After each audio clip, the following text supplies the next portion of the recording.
ஊதவன் கணக்கு பார்த்தால் உழவு செலவு கூட மிஞ்சாது. என்னையா இந்த நாட்டில் விவசாயத்தினுடைய நிலைமை இந்த மாதிரி இருக்குது?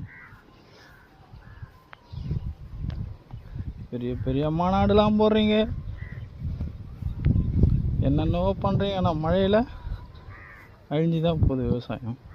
மழை, வெயில், பூச்சி, ஆடு மாடு, குத்தகை, கடன் இதெல்லாம் தாண்டி பயிர் வச்சு ஜெயிச்சு கடன் அடைச்சிடணும். அந்த நம்பிக்கையில் பயிரை வைக்கிறோம்.